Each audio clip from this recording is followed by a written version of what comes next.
Thank you for giving us your time. We recently heard that the Archdiocese of Madras Mylapore is celebrating the Eucharistic Congress 2019. What is special about this event, and what can the laity do to participate in a better way?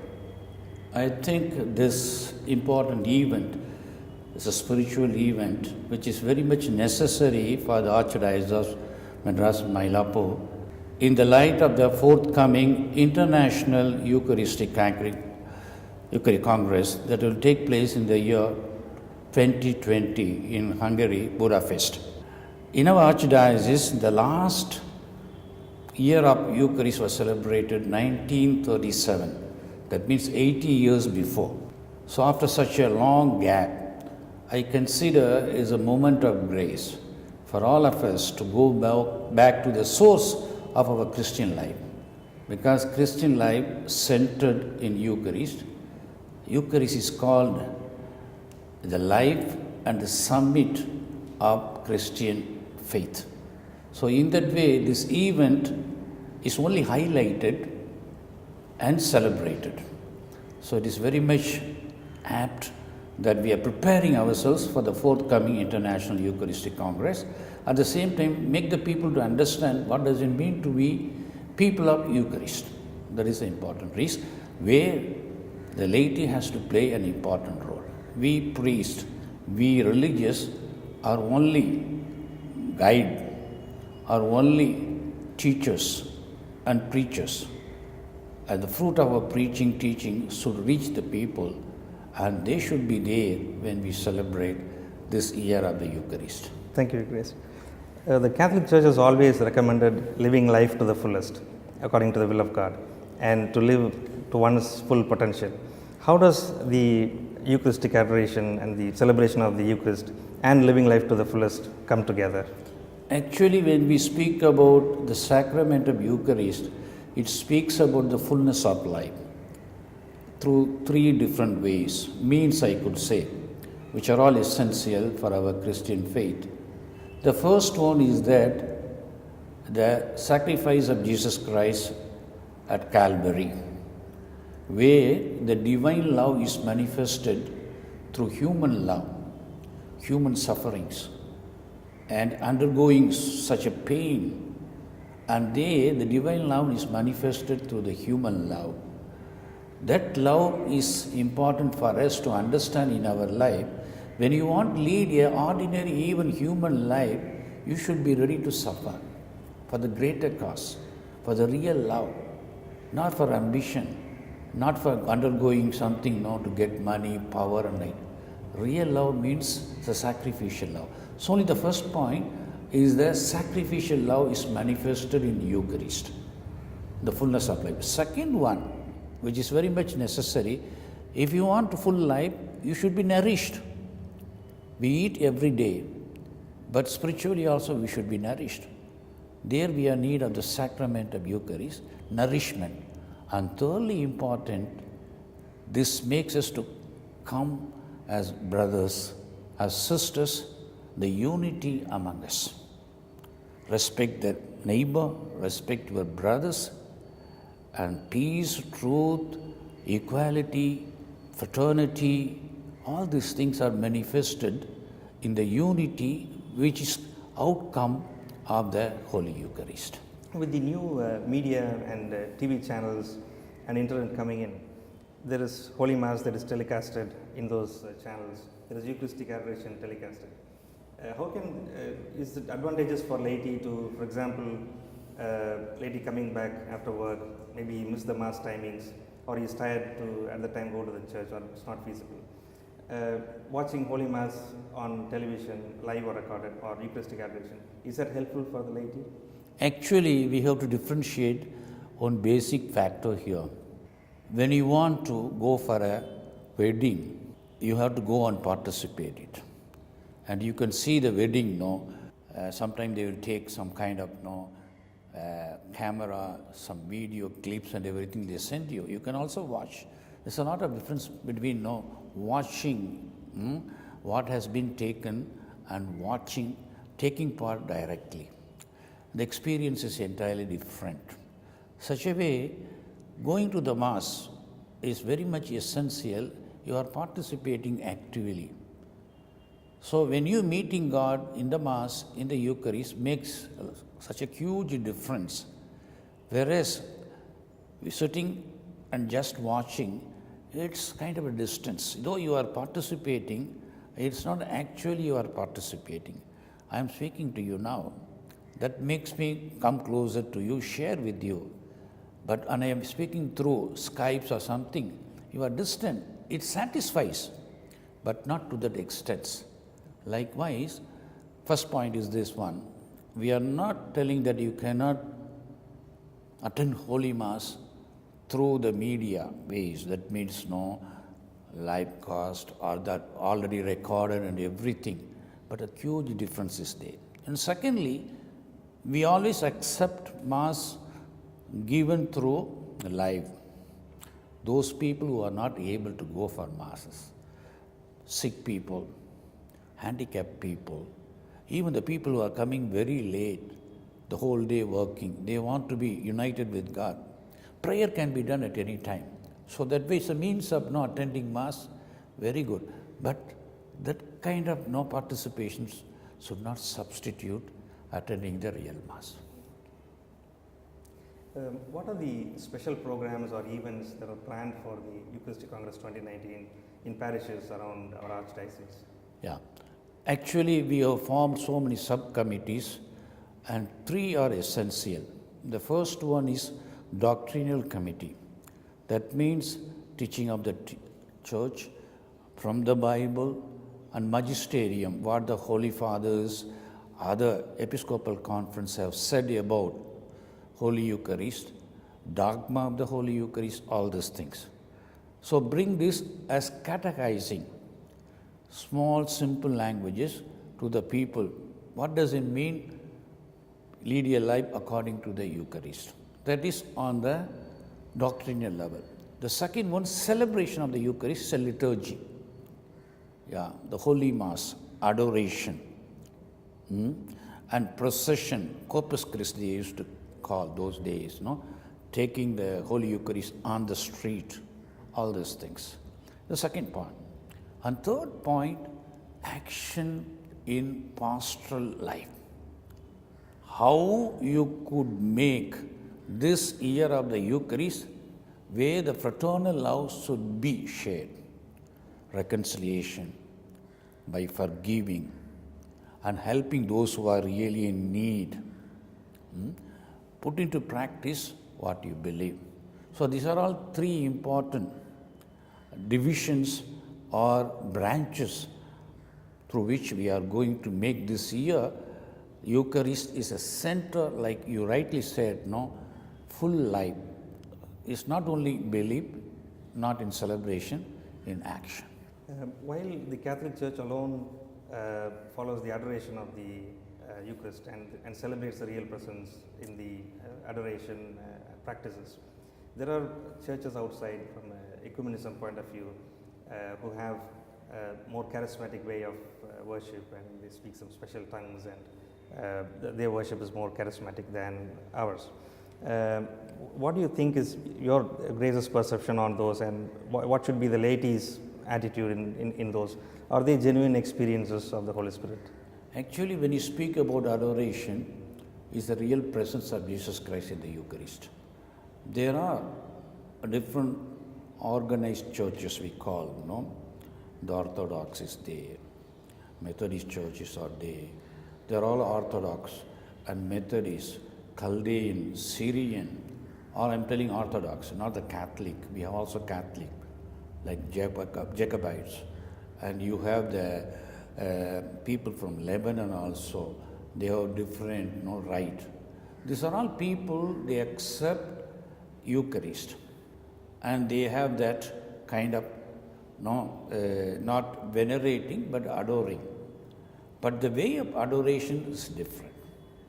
There are some churches like Lutheran, like Anglican, they say only breaking the bread, the celebration only, the presence of the Lord is there. After that, nothing is there. God never said, Jesus never said, after me, you keep this one separately for the whole day. They go literally like that. Whereas we say, The real presence of the Lord is 24 hours. That is the summit of the Christian belief in the Eucharist. So that way adoration is much important for us. Going for the charismatic prayer, not at all something to be criticized or something.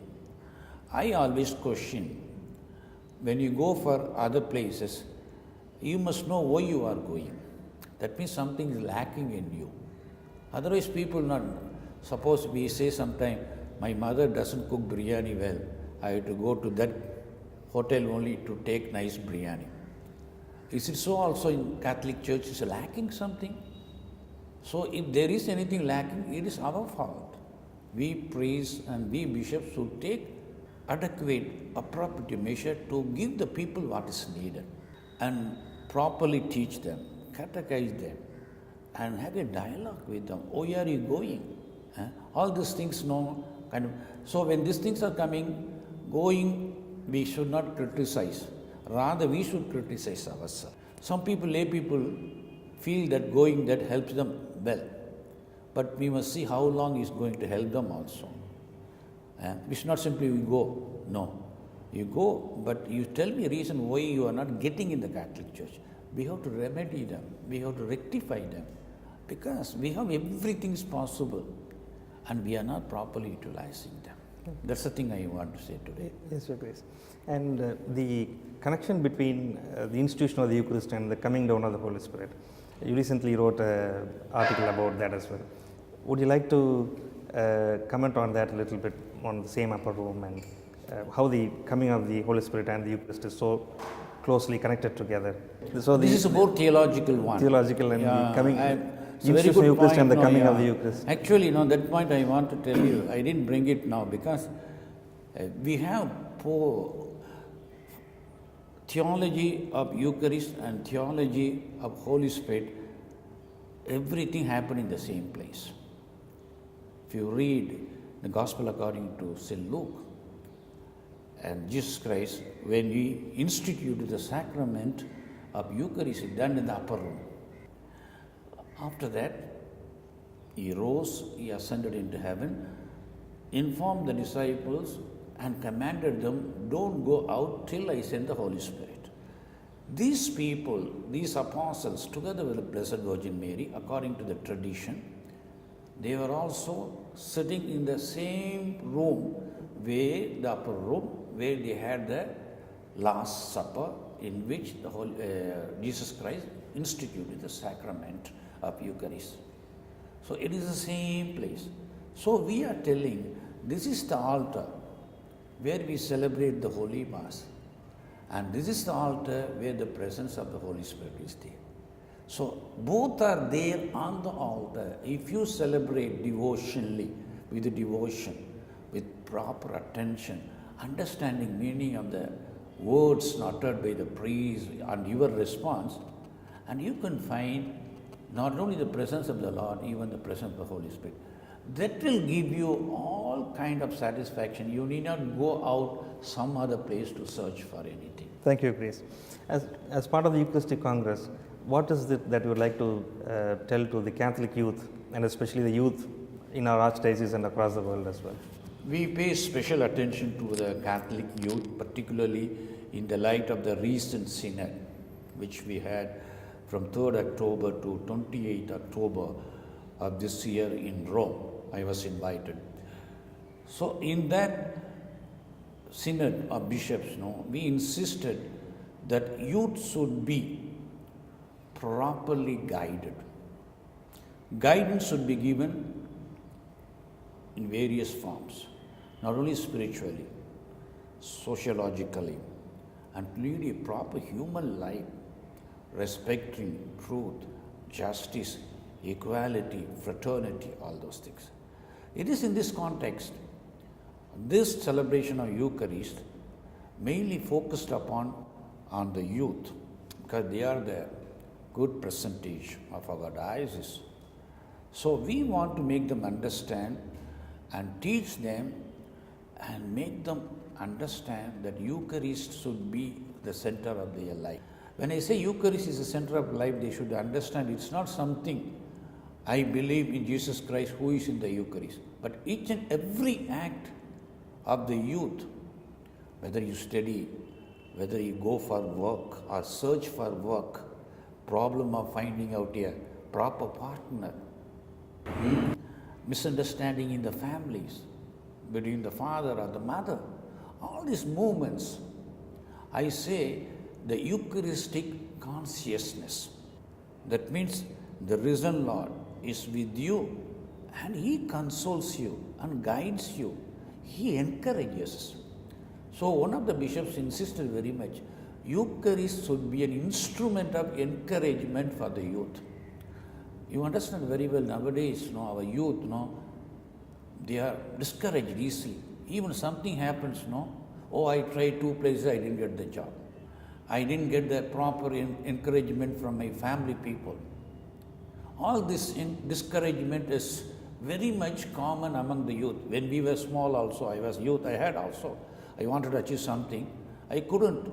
I was discouraged. It is there we put them that Eucharist is the sacrament of encouragement. You look at the Lord in the Eucharist, you will find all the answers for your problems. So we must help the youth to orientate towards Eucharist. Not only coming in the Holy Mass or adoration, in the whole 24 hours, whether you sleep also, when you are with the friends, when you are sharing, when you are with your parents, in the working place, where you are studying, that kind of conscience of the encouragement on the part of the Eucharist is very much necessary for youth. We are focusing upon on this particular one. Thank you, Your Grace. And what is it that your message will be for the parents, young parents and the elderly parents in our Archdiocese? Yeah, I insist very much now, very good point. I count very much upon their families. When you are speaking about parents, you cannot separate from the children. But after speaking youth, we must touch the parents also. Very much depend upon the society and the church upon the parents. In the Eucharistic year context, I would like to tell them, try to develop a kind of real devotion towards the Eucharist. What does it mean, devotion? It's not something going and praying in the church alone. Devotion means the presence of God, and secondly, what is your answer, how you behave with God. Whether you behave according to your call, whether you pay proper respect to God in our speech, in our action, devotion. All these things matter. So I invite the parents, according to our present Holy Father, the famous apostolic exhortation, Amoris Laetitia, joy of the love. The Holy Father speaks about love should be something joyful. So the parents are the people out of love they are bringing for the children.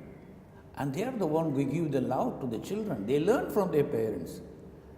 But above all, when they are growing, they should help them to grow in real love, mutual respect, and above all, the sense of sacrifice. And make them the importance of family unity. All these things, essential element that parents should do it. In this point, I would like to insist very much. We insist, the Archdiocese, particularly how the parents, the family people should help both the society and the church. I know that there are husband and wives, they have lots of problems between them. That affects very much the children. They are not speaking to each other. Dialogue is needed. Counseling is needed. And above all, prayer life. Taking the Bible and read with the children. So these things we can tell it, the parents should take the initiative.